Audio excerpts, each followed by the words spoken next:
اعوذ باللہ من الشیطان الرجیم بسم اللہ الرحمن الرحیم اللہم صلی علی سیدنا و مولانا محمد وعلی آل سیدنا و مولانا محمد وبارک وسلم وصلوا علیہ انا صلاتی و نسکی و محیای و مماتی للہ رب العالمین کہ بے شک میری نماز، میری قربانی، میری زندگی اور میری موت صرف اللہ رب العزت کے لیے ہے جو تمام عالمین کا رب ہے۔ السلام علیکم ورحمۃ اللہ وبرکاتہ۔ میری پہچان کی ایک نئی ایپیسوڈ کے ساتھ آپ کی میزبان سیدہ زینب حاضر خدمت ہیں۔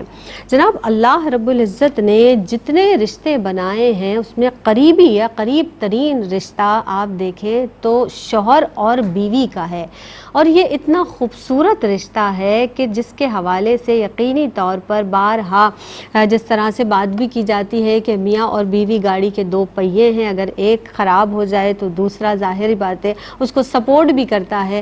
ایسا گھر چلانے کے حوالے سے بھی کہا جاتا ہے کہ جو مثالی گھر ہوتا ہے وہ شوہر اور بیوی کی محبت کے ساتھ، ان کے اشتراک کے ساتھ، ان کے محبت والے رویوں کے ساتھ پنپتا ہے اور بہترین اور مثالی گھر ہوتا ہے۔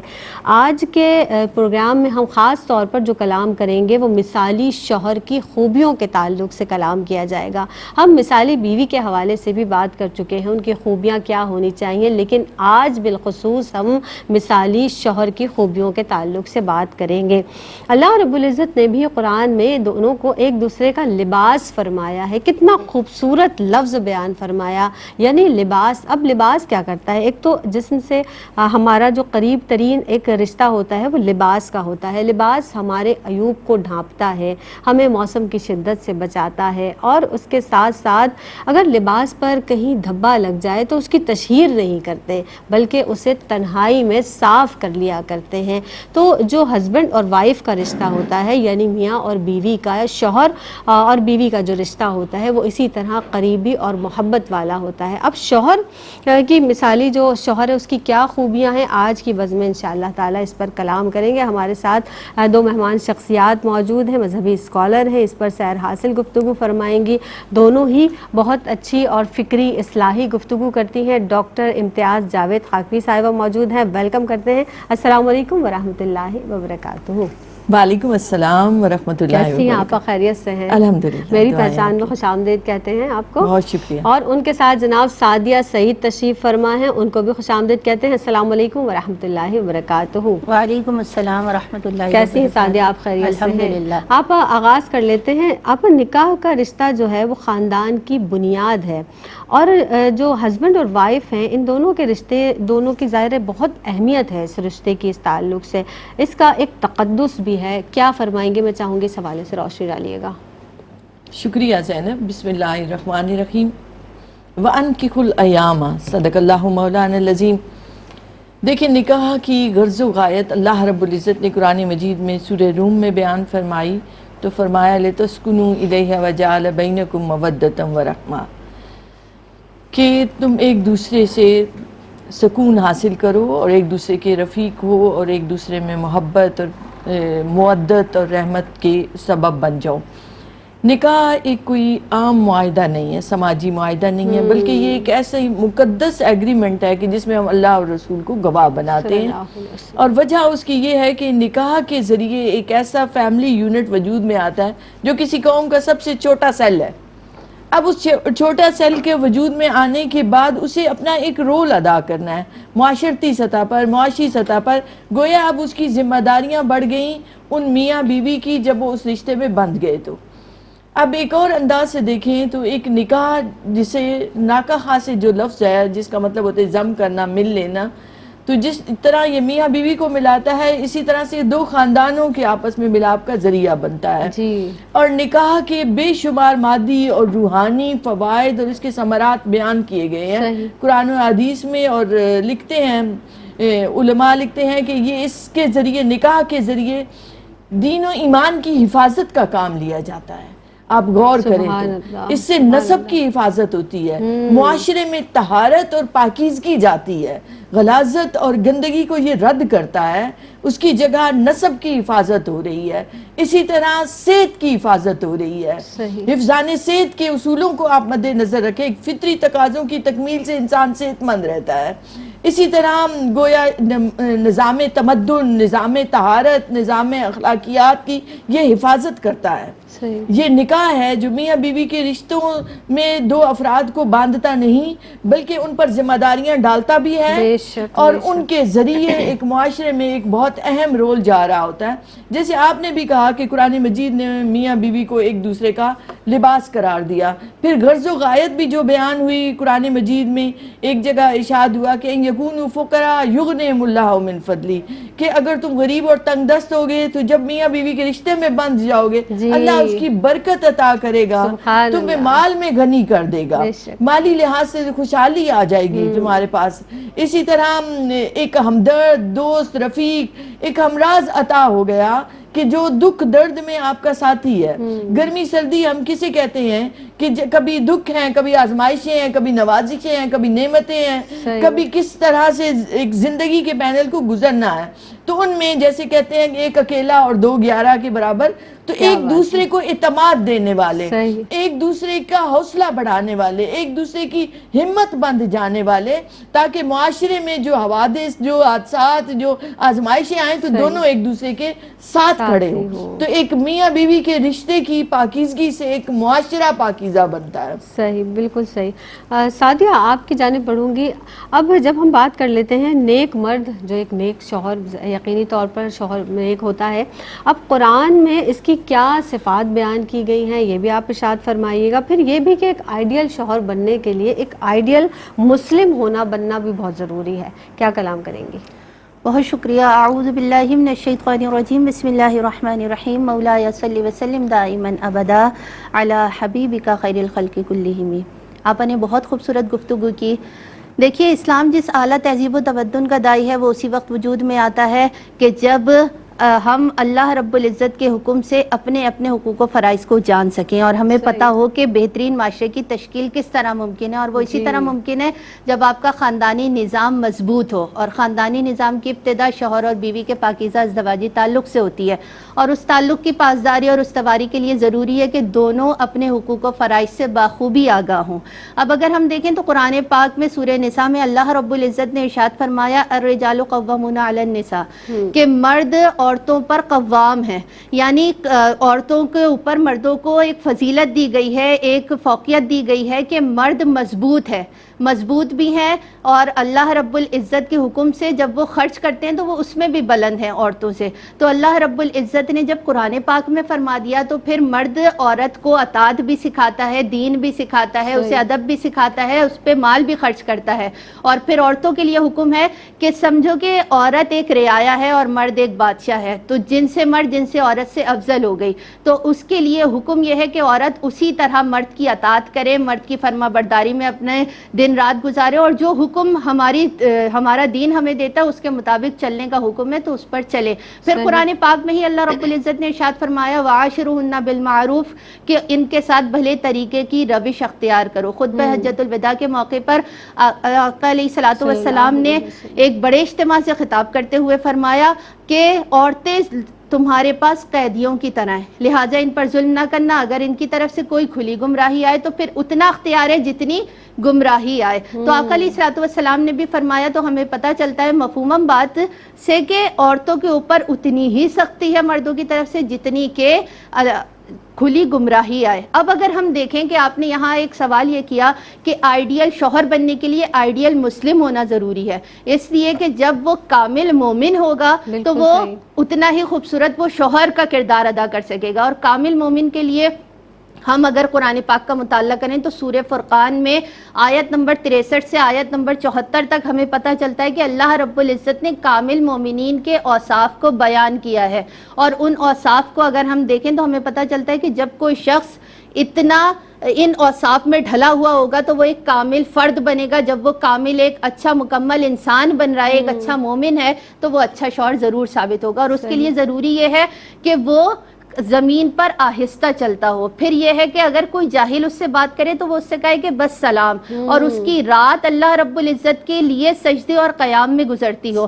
پھر وہ کوئی لغو بات منہ سے نہ کہتا ہو. پھر یہ کہ اللہ رب العزت کے حکم سے وہ صرف اس رب کی ہی عبادت کرنے والا ہے, وہ کسی اور کی عبادت نہیں کرتا, وہ جھوٹی گواہی نہیں دیتا, وہ بدکاری نہیں کرتا. اور اگر کوئی اس سے ایسی کہیں سے کوئی بدکاری والی بات ہو یا وہ کہیں سے گزر رہا ہو تو وہ اپنی عزت کو بچا کر گزرتا ہے. یعنی وہ یہ اوصاف ہے کہ وہ جن پر عمل کرتا ہے. اور پھر آخر میں بتایا گیا کہ وہ شخص دعا کرتا ہے رب العزت کی بارگاہ میں کہ میری اولاد کو اور میری بیوی کو میری آنکھوں کی ٹھنڈک بنا اور مجھے پرہیزگاروں کا پیشوا بنا.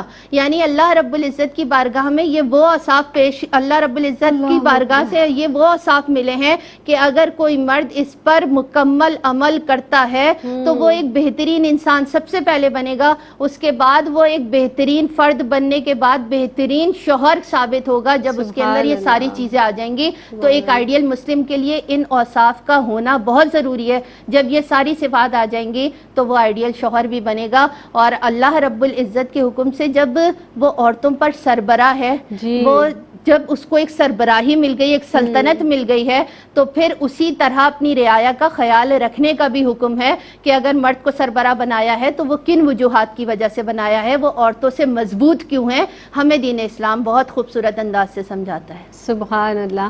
آپ نے کامل یا اکملیت کی بات کی. رسول اللہ صلی اللہ علیہ وسلم ہمارے لیے بہترین نمونہ ہے, ایک کامل نمونہ ہے. چاہے بحیثیت والد آپ کو دیکھا جائے, آپ دیکھیے کہ آپ کی زندگی بہترین ہے. آپ کو دیکھا جائے اگر بحیثیت شوہر, تو آج ہم اس پر بھی کلام کریں گے اور اس حوالے سے میرے پاس سوالات بھی مزید موجود ہیں. جب ابھی اس وقت کیونکہ مجھے وقفے پر جانا ہے, جب ہم وقفے سے لوٹ کر واپس آئیں گے تو اس پر مزید کلام کریں گے. آپ رہیے گا ہمارے ساتھ, ہم رہیں گے آپ کے ساتھ. ملتے ہیں اس مختصر سے وقفے کے بعد. السلام علیکم ورحمۃ اللہ وبرکاتہ. آپ دیکھ رہے ہیں پروگرام میری پہچان, اور میری پہچان میں ایک مرتبہ پھر آپ سب کو کہتے ہیں خوش آمدید.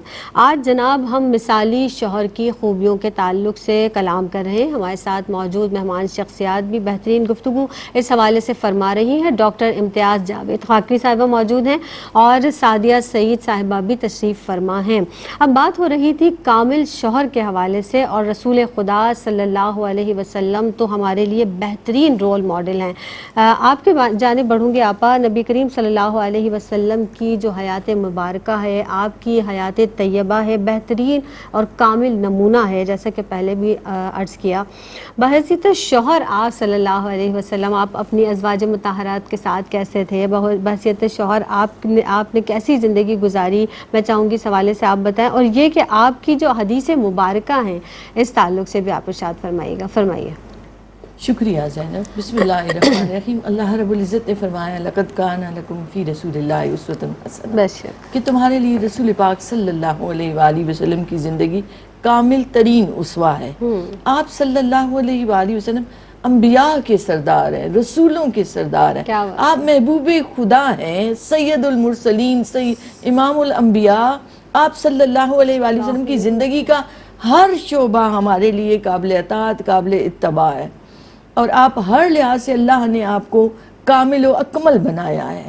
اور یہ شعبہ آپ کی زندگی کے بہترین شعبوں میں سے ایک معمولی سا شعبہ ہے کہ جسے آپ صلی اللہ علیہ وآلہ وسلم نے اتنی خوبصورتی سے زندگی میں نبھایا, کیونکہ ہر ایک کے لیے آپ باعث رہنما بن سکیں قیامت تک کے لیے.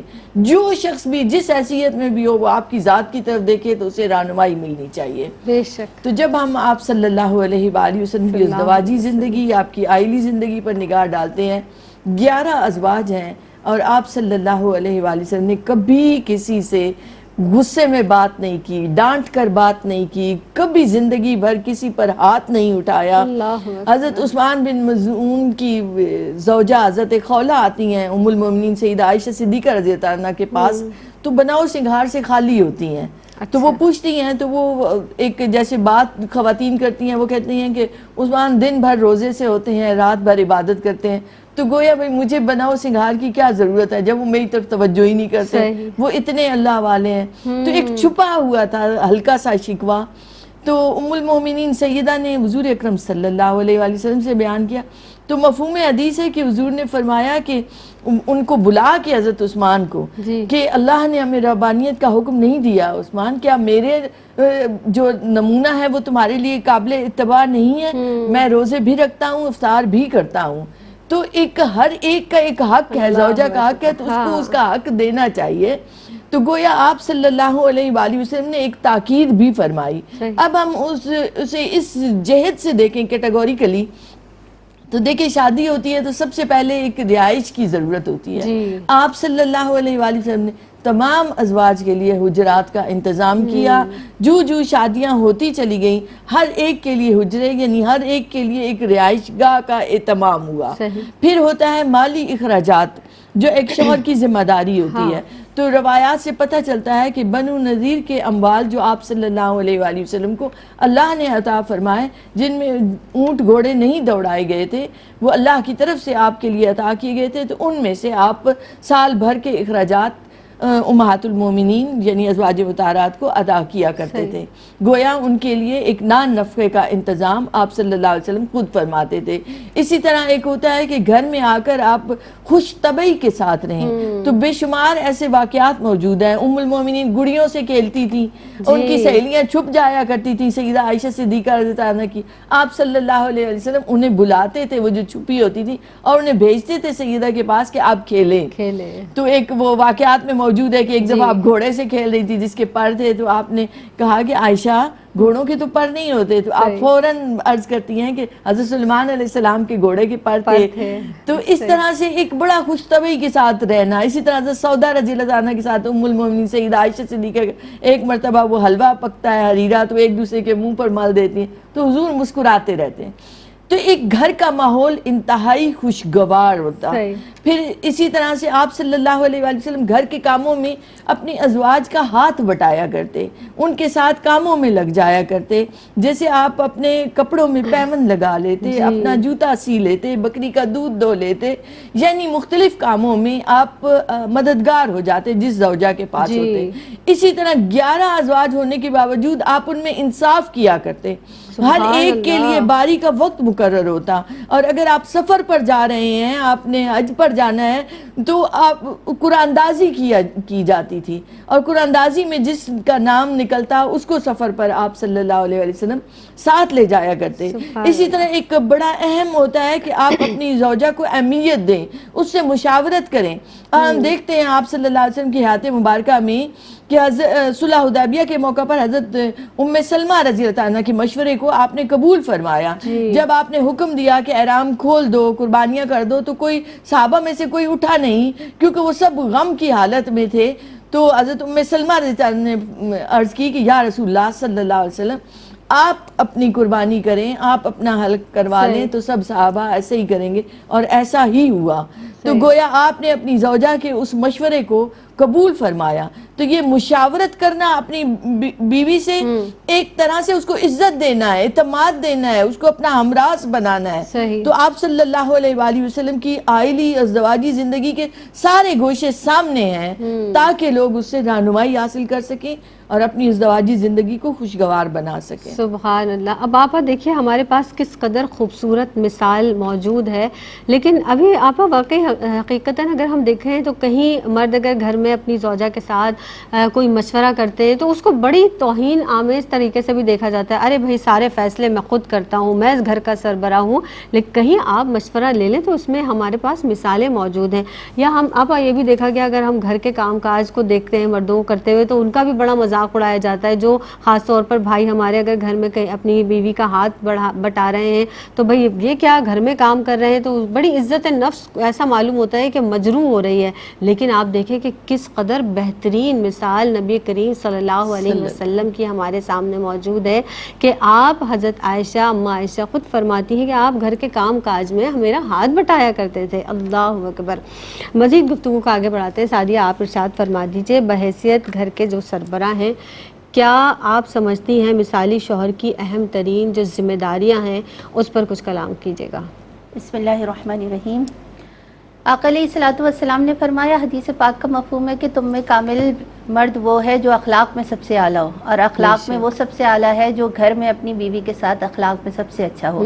تو اللہ رب العزت کے حکم سے جب ایک رشتے میں بند گئے ہیں، اور پھر آقا علیہ الصلوۃ والسلام نے فرمایا کہ اخلاق کی اعلیٰ مثال، کیونکہ گھر آپ کا وہ ایک راؤنڈ ایریا ہوتا ہے کہ جس میں اصل میں آپ کی صحیح شخصیت معلوم ہو رہی ہوتی ہے، جہاں آپ نے دن رات صبح شام گزارنے ہیں، جہاں فری انداز میں گزارنے ہیں، تو اسی وقت آپ کے بیہیویئر سامنے آتے ہیں کہ آپ اصل میں کیا ہیں۔ تو گھر آپ کا وہ گراؤنڈ ہے کہ جس میں آپ کے بیہیویئرز پتہ چلتے ہیں۔ اب مرد کو رائن کہا گیا، یعنی جس طرح سے دیکھیے کہ ایک چرواہا اپنی ساری بھیڑ بکریوں کو لے کر ایک ہی گروپ میں چلتا ہے، نہ ادھر نہ ادھر، اسی طرح مرد گھر کا سربراہ ہے تو وہ ہر چیز کو ساتھ لے کر چلتا ہے۔ یعنی گھر کو اگر ایک سلطنت کا ایک تصور کر لیا جائے تو وہ سب کو لے کر چلتا ہے ایک ساتھ، اور اس کے اوپر ذمہ داری بھی ہے۔ ہم قرآن و حدیث کا مطالعہ کریں ہمیں تب بھی پتہ چلتا ہے کہ مرد کے اوپر یہ دوہری ذمہ داری ہے کہ اس کو اپنے گھر کو بھی چلانا ہے، نان نفقے کا بھی خیال کرنا ہے، اور سب سے پہلا حق تو بنتا ہی یہی ہے کہ جب وہ بیاہ کر لایا ہے تو وہ اس کے نان نفقے کا خیال کرے اور اس کو پورا کرے۔ اور سرکار دو عالم صلی اللہ علیہ وسلم کی سیرت ہمارے سامنے ہے کہ آقا علیہ الصلوۃ والسلام نے ہر ایک کا اسی طرح خیال رکھا، اور ابھی آپ نے بھی اتنی خوبصورت مثالیں پیش کی کہ آقا علیہ الصلوۃ والسلام نے سب کے ساتھ انصاف فرمایا۔ تو اگر مرد کی بھی ایک سے زیادہ ہے تب بھی وہ اسی طرح انصاف کے ساتھ چلائے اپنے گھر کو، کیونکہ حکم ہے اور آقا علیہ الصلوۃ والسلام کے امتی ہیں، تو پھر آقا علیہ الصلوۃ والسلام کی سیرت پر عمل کرنا ضروری ہے۔ اب اگر ہم دیکھیں تو جس طرح آپ نے بیان کیا، تو مرد کو گھر کا سربراہ اسی طرح بننا ہے کہ اسے عورت کی ایک ایک چیز کو پورا کرنے کی ذمہ داری جو اسے دین مبین نے دی ہے اس کو وہ پورا کرے گا۔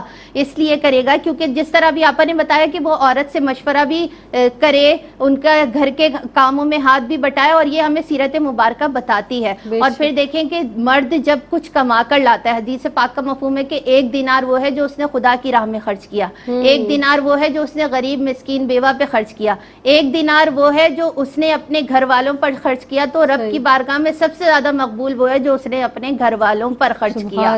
یعنی اللہ رب العزت کی بارگاہ میں وہ زیادہ قبول ہے کہ اس نے اپنے گھر والوں پر وہ دینار، اس وقت دینار کا سکہ رائج تھا، وہ دینار خرچ کیا، اور آج جو بھی پیسے ہیں جہاں پر بھی جو وہ خرچ کرتا ہے، کیوں حکم اس لیے ہے کہ اللہ رب العزت نے جب تمہیں ان کا سربراہ بنایا تو ذمہ داری تمہاری بنتی ہے کہ ان کا خیال کرو۔ اب اگر ہم دیکھیں تو آقا علیہ الصلوۃ والسلام کی سیرت مبارکہ سے ہمیں پتہ چلتا ہے کہ سرکار دو عالم صلی اللہ علیہ وسلم دلجوئی بھی بہت فرماتے تھے۔ یعنی ایک بار حضرت صفیہ رضی اللہ تعالیٰ عنہ کا اونٹ پیچھے رہ گیا تو آپ زاروں قطار رونے لگی، آقا علیہ الصلوۃ والسلام آگے تشریف لے گئے، آقا علیہ الصلوۃ والسلام واپس تشریف لائے اور آپ کے آنسو پوچھتے جاتے اور آپ اور روتی جاتی۔ یعنی یہ کردار بتایا گیا مرد کا کہ عورت کو کس طرح سے اس کی دلجوئی کرنی ہے یا سارے کام کرنے ہیں، اور پھر سربراہ ہونے کے ناطے اس کے ایک ایک چھوٹی چھوٹی سی چیزوں کا خیال رکھنا ہے۔ میں اگر آج کے دور کی مثال دوں تو عورت سارا دن گھر میں کام کرتی ہے، اور اگر مرد گھر میں آتا ہے تو اکثر جگہوں پہ یہ سننے کو ملتا ہے کہ ہم باہر سے تھکے آ رہے آئے۔ اگر آپ باہر سے آئے ہیں تو عورت بھی گھر میں سارا دن آپ کی خوشی کے لیے سارے کام کرتی رہے،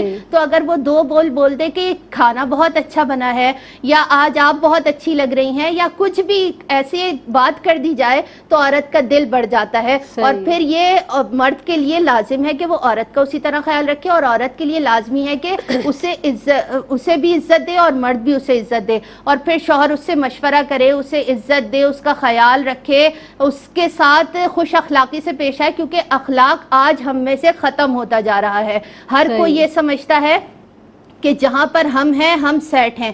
اللہ رب العزت نے جب آپ کو اپنے گھر کا ایک سربراہ بنایا ہے تو آج آپ جو عمل کریں گے آپ کی اولاد بھی وہی دیکھے گی، اور وہی پلٹ کر وہ اپنے بڑوں کے ساتھ یا اپنے چھوٹوں کے ساتھ کرے گی۔ تو حکم یہ ہے کہ جب آپ گھر کے سربراہ ہیں تو عورت کی تعلیم و تربیت کا بھی خیال رکھنا ہے، اسے دین بھی سکھانا ہے، اسے ادب بھی سکھانا ہے، اسے اطاعت بھی سکھانی ہے، اسے ہر چیز سکھانی ہے۔ آپا نے بات کی تھی کہ حضرت عائشہ صدیقہ سلام اللہ علیہا اتنی چھوٹی تھی کہ گڑیوں سے کھیلا کرتی تھی، تو آقا علیہ الصلوۃ والسلام دل جوئی فرماتے تھے اور لے کر آتے تھے ان کی سہیلیوں کو کہ عائشہ کے ساتھ کھیلو۔ تو آج کا اگر وہ دور دوسرے انداز میں ہے تو مردوں کو عورتوں کے کاموں میں اس طرح سے دل جوئی کرنی چاہیے کہ اگر عورت کسی وجہ سے کسی کام کو کرنے میں خوش ہے، اور ہمارا معاشرہ کسی حساب سے نہیں روکتا، حضرت خدیجہ سلام اللہ علیہا بھی بڑی تاجرہ تھی، آپ تجارت کیا کرتی تھی، تو کسی کام سے، کسی ورک سے، کسی چیز سے نہیں روکتا، لیکن ایک تعین کے ساتھ آپ کے جو ایک لمٹس ہیں اس کے اندر رہتے ہوئے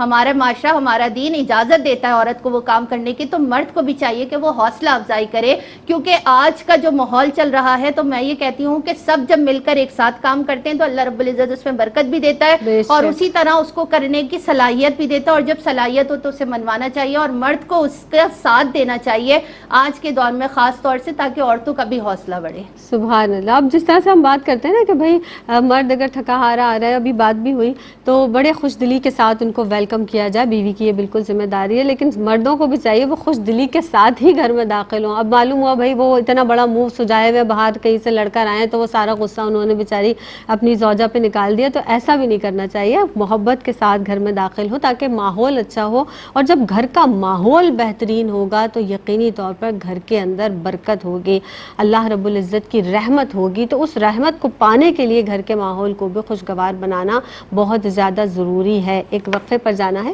حاضر ہوتے ہیں۔ السلام علیکم ورحمۃ اللہ وبرکاتہ۔ آپ دیکھ رہے ہیں پروگرام میری پہچان، اور میری پہچان میں ایک مرتبہ پھر آپ سب کا خیر مقدم ہے۔ جناب عنوان جو آج ہم نے آپ کی خدمت میں گوش گزار کیا تھا وہ ہے مثالی شوہر کی خوبیاں، اور اسی پر کلام کیا جا رہا ہے۔ اب تک یہاں پر یہ بات ہوئی کہ کیا کیا ذمہ داریاں ہیں، کیا کیا خوبیاں ہیں۔ اب اگر کوتاہیوں کی بات کر لیتے ہیں یا خامیوں کی بات کر لیتے ہیں، آپ کے سامنے یہ سوال پیش کروں گی کہ اب جس طرح سے گھر کے سربراہ کی حیثیت سے ہم نے بات کی کہ مثالی شوہر میں کیا کیا خوبیاں ہونی چاہیے، کتنی ذمہ داریاں ان کی کون سی ہونی چاہیے بیسیکلی، اب کن کن کوتاہیوں یا خامیوں کی بنا پر کوئی شخص جو آئیڈیل شوہر نہیں بن پاتا، اس تعلق سے فرمائیے گا۔ شکریہ زینب۔ دیکھیں میاں بیوی کا رشتہ اتنا اہم ہے کہ پوری تہذیب اس بنیاد پر کھڑی ہے، اس فیملی کی بنیاد پر، چونکہ اسی کے ذریعے تہذیب منتقل ہونی ہے، ہماری فکر منتقل ہونی ہے، ہماری آئیڈیالوجی جانی ہے بچوں کو۔ تو اگر میاں بیوی نے اپنے رشتے کو صحیح نہیں نبھایا تو وہ اپنے بچوں کی پرورش نہیں صحیح طریقے سے کر سکتے۔ تو اس لیے بہت ضروری ہے کہ دونوں کوشش کریں کہ اپنی عادات کو بدلیں۔ جب آپ نے نکاح نامے پر سائن کیا تو آپ کی حیثیت بدل گئی ہے، اب حیثیت بدل گئی ہے تو ذمہ داریاں بھی بڑھ گئی ہیں، تو ان ذمہ داریوں کا دونوں کو احساس ہونا چاہیے۔ ایک چند چیزیں جو مشترکہ ہیں دونوں زوجین کے لیے کہ وہ خیال رکھیں، ان کا میں پہلے ذکر کر دوں۔ دیکھیں عربوں میں ایک کہاوت مشہور تھی، انانا منانا براکا شداکا، اے خواتین سے شادی نہ کرنا۔ یہ کیا ہے کہ انانا کون سی جو ہائے ہائے کرتی رہتی ہوں، ناشکرا پن ہو جن میں، منانا وہ جو احسان جتلانے والی ہوں کہ میں ہی تھی جس نے تم سے شادی کی۔ اب آپ اسے دونوں طرف سے لیں تو دونوں میں یہ عادات نہیں ہونی چاہیے، ناشکرا پن نہیں ہونا چاہیے، دونوں میں احسان جتلانے کی صفت نہیں ہونی چاہیے کہ میں تم سے اعلیٰ، میں تم سے افضل، خواہ وہ بیوی ہو خواہ وہ شوہر ہو۔ تو براکا اور شداکا ان کو کہتے ہیں، براکا وہ جو بناؤ سنگار میں عورت رہے، اور مردوں کے لیے وہ مرد جو خود غرض ہوں، جنہیں اپنی ذات کی پڑی رہے ہر وقت کہ میرے لیے بہترین کھانا ہو، یہ نہیں سوچنا کہ بیوی کے لیے بھی اسی سطح کا کھانا موجود ہے یا نہیں، بچوں کے لیے ہے یا نہیں۔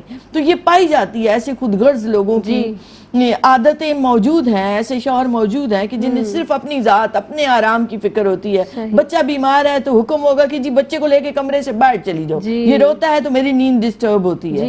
تو ایک ہر لحاظ سے خود غرضی جو انسان کے اندر پائی جاتی ہے نا، یہ ایک مثالی شوہر کی بڑی کوتاہی اور خامی ہے، اس میں نہیں ہونی چاہیے۔ پھر ہے شداکا، زبان درازی، بدتمیزی۔ آپ جب عورت کی انسلٹ کرتے ہیں دوسروں کے سامنے تو آپ نے اپنی عزت گنوائی ہے، اپنی فیملی کو آپ نے ڈیمیج کیا ہے۔ تو ایک تو خود اس کی انسلٹ نہیں کرنی چاہیے کبھی بھی عورت کی، کوئی آپ نے اس کی خامی بتانی بھی ہے تو آپ تنہائی میں خلوت میں اسے بتائیں کہ اس چیز کو دور کر لو، ایک پیار سے محبت سے۔ جب آپ چیختے چلاتے ہیں دوسروں کے سامنے تو آپ بچوں میں بھی وہی عادتیں ڈال رہے ہیں، ناشکری کی، غصے کی، بے صبرے پن کی، برداشت نہ ہونے کی۔ اور اس کا ایک اور جو خطرناک نتیجہ نکلتا ہے کہ جب آپ بیوی کی عزت نہیں کرتے تو آپ کے ماں باپ اور بہن بھائی بھی نہیں کریں گے۔ پھر کیا ہوگا کہ آپ کے ماں باپ اور آپ کے بہن بھائی آپ کی غیر موجودگی میں اسے چھوٹی چھوٹی باتوں پر اسی طرح اس کی انسلٹ کرتے رہیں گے، اور یہ بات بڑھے گی اور آپ کے سامنے بھی وہ انسلٹ کرتے رہیں گے۔ تو اس لیے آپ کو فوری طور پر اس کو روکنا ہے۔ ایک لفظ استعمال ہوتا ہے چیف سیکیورٹی آفیسر کا، یہ اس کی ذمہ داری ہوتی ہے کہ اپنے کنبے کی جان، مال، عزت کا تحفظ کرے وہ، اور اسے ہمہ جہت ہونا چاہیے ایک شوہر کو۔ پھر اس کی سب سے بڑی اور بیسک رسپانسبلٹی ہے کہ بچہ کفیل ہو۔ اچھا معیار زندگی دے سکے اپنی بیوی کو، اپنے بچوں کو، اپنے اہل و عیال کو. اور آج ہم معاشرے میں دیکھ رہے ہیں کہ مردوں نے اپنی صلاحیتوں کو استعمال ہی کرنا چھوڑ دیا ہے. وہ محنت ہی نہیں کرتے، وہ گھر پہ بیٹھے رہتے ہیں، جاب ملے گی تو دیکھا جائے گا. بھئی آپ پر اب ذمہ داری آ گئی ہے، آپ کوشش کریں گے، قدم بڑھائیں، ایک قدم بڑھائیں گے، اللہ کی رحمت ساتھ ہو جائے گی. آپ عزم کر کے نکلیں کہ مجھے کسب حلال کرنا ہے، تو حلال کمانے کے لیے نکلنا ہی گھر سے عبادت ہے. تو ایک تو بیسک ذمہ داری اس کی ہے کہ وہ کفیل ہو گھر کا خود. اور جب وہ خود ذمہ داری ادا نہیں کرتا، اور عورت ایک فطری ضرورتوں کو بھی پورا کری ہے، بچوں کی ان کی پرورش بھی کری ہے، ساتھ وہ باہر جا کر جاب بھی کری ہے، ملازمت، تجارت، جس چیز میں اس کو آفس میں جو بھی کام اس کو مل رہا ہے وہ ساتھ گھر کے اس میں ہاتھ بھی بٹا رہی ہے، معاشی طور پر بھی. پھر گھر آ کر باتیں بھی سنتی ہے کہ سارا دن تم باہر گزار کر آ گئی ہو. بجائے اس کے کہ اعتراف ہو اس کی ان صلاحیتوں کا، اس محنت کا جو وہ اپنے بچوں کو بہتر معیار زندگی دینے کے لیے جا رہی ہے. اور جو اس کی بنیادی ذمہ داری ہے اس میں تو آپ کوئی کمی نہیں کر سکتے. بچوں کے لیے وہی درد کو سہے گی، وہی راتوں کو جاگے گی، بیمار ہوگے تو وہی تڑپے گی، آپ میں وہ تڑپ نہیں آ سکتی. تو اس کی بیسک ریسپانسبلٹیز بھی وہ خود ادا کر رہی ہے، تو کم از کم اس پر سیکنڈری تو نہ ڈالیں، وہ تو آپ خود ادا کریں. تو اس لیے بہت ضروری ہے کہ آپ اپنی ذمہ داریوں کو پہچانیں. پھر یہ کوتاہیوں اور خامیوں میں سے آتا ہے کہ آپ عورت کو اعتماد نہیں دے رہے، عزت نہیں دے رہے، اس کو ہمراز نہیں بنا رہے، اس کو دوسروں سے باتوں کا پتہ چل رہا ہے، اس سے مشاورت نہیں کر رہے. تو ان کوتاہیوں کو، ان خامیوں کو آپ دور کریں اپنے اندر سے، تاکہ آپ کا فیملی یونٹ ایک مضبوط یونٹ ہو. اور آپ سارا کچھ کرنے کے بعد ایک جملہ ضرور اکثر بہنوں کو سننے کو ملتا ہے کہ بھائی تم کرتی ہی کیا ہو. اب آپ دیکھیں کہ جب پورے گھر میں سارے دن بیچاری، اور خاص طور پر ابھی کتنی گرمی ہے، آپ ذرا تھوڑی دیر چولہے کے آگے 10 روٹیاں تو بنا لیں تو بڑا پتہ چل جائے گا کہ باہر کتنی گرمی ہے یا گھر میں. ہم تو بھائی باہر گرمی سے کام کر کے آ رہے ہوتے ہیں، تو وہ بیچاری بھی کچن میں اے سی لگا کے نہیں بیٹھی ہوتی ہیں، وہ کام ہی کر رہی ہوتی ہیں. تو یہ دونوں کی خیر مشترکہ گھر جو ہے دونوں سے بنتا ہے، میاں اور بیوی دونوں سے بنتا ہے. شوہر اور بیوی دونوں کا فرض ہے کہ گھر کے ماحول کو بہتر بنائیں اور اپنی اپنی ذمہ داریوں کو. بیوی بھی یہ کہے، اس کو اپریشیٹ کرے کہ بھائی سارا دن باہر سے کام کر کے آتے ہیں، تھکے ہارے آتے ہیں، ان کو کوئی ٹھنڈا گلاس شربت کا پلایا جائے. اور ہسبینڈ بھی جب گھر آئیں تو اس کی بھی ذمہ داری ہے کہ وہ اپنی وائف کو جو ہے وہ اپریشیٹ کرے گھر کی صفائی پر، بچوں کی صفائی پر، کہ بھائی صاف ستھرے بچے ہیں، کپڑے اچھے پریس کیے ہیں، کھانا اچھا بنائے. یہ ساری چیزیں بہت میٹر کرتی ہیں. سعدیہ، اب اگر ہم بات کر لیتے ہیں جو شوہر آئیڈیل شوہر ہو گیا، اس نے اپنی ذمہ داریاں بھی بہت اچھے طریقے سے، ساری رسپانسبلٹیز جو ہیں وہ بہتر انداز سے ادا کر لی، دین اور دنیا میں کیا کیا بھلائیاں اس کو ملتی ہیں، یہ فرما دیجیے. بسم اللہ الرحمن الرحیم. سورہ نساء میں اللہ رب العزت نے ارشاد فرمایا، اتفاق کا مفہوم ہے کہ پھر اگر وہ تمہیں ناپسند ہے تو ہو سکتا ہے کوئی ایک چیز ناپسند ہو، اللہ رب العزت نے اس میں تمہارے لیے بھلائی رکھی ہو. اور آقا علیہ الصلوۃ والسلام کی حدیث مبارکہ سے ہمیں پتہ چلتا ہے کہ آقا علیہ الصلوۃ والسلام نے فرمایا کہ کوئی بھی مومن مرد اپنی مومنہ عورت سے نفرت نہ کرے. ہو سکتا ہے اس میں جو خامی ہو اس کے بدلے میں دوسری کوئی ایسی اچھی چیز اللہ رب العزت نے رکھی ہو جو تمہارے لیے بھلائی کا سامان ہو. اور پھر کوئی بھی مکمل نہیں ہوتا، کسی نہ کسی طرح سے کوئی نہ کوئی خامی اس کے اندر ہوتی ہے، لیکن اللہ رب العزت تمہارے صبر کرنے پر ہو سکتا ہے اس کی وسیلے سے تمہیں دین و دنیا میں مقام ایسا دے دے کہ جس کی تمہیں کبھی نظر ہی نہ گئی ہو، اس طرف دھیان ہی نہ گیا ہو. اس کے وسیلے سے کوئی ایسی تمہیں اولاد دے جو تمہارے لیے کل قیامت تک کے لیے صدقہ جاریہ بن جائے، یا تمہارے کوئی بھی ایسے کام مکمل کر دے تو کوئی بھی بھلائی تمہیں مل سکتی ہے. تو کوئی بھی نفرت نہ کرے.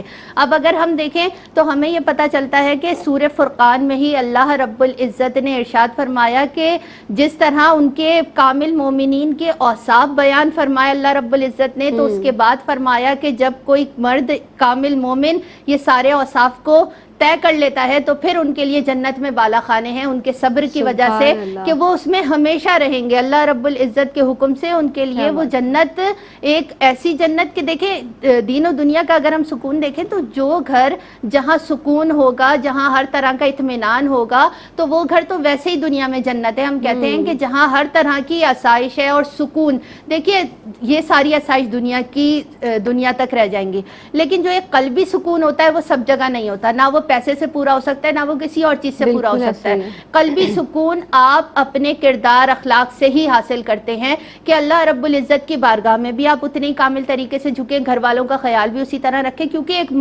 ایک صرف مرد شوہر نہیں ہے، وہ بیٹا بھی ہے، وہ بھائی بھی ہے، وہ شوہر بھی ہے.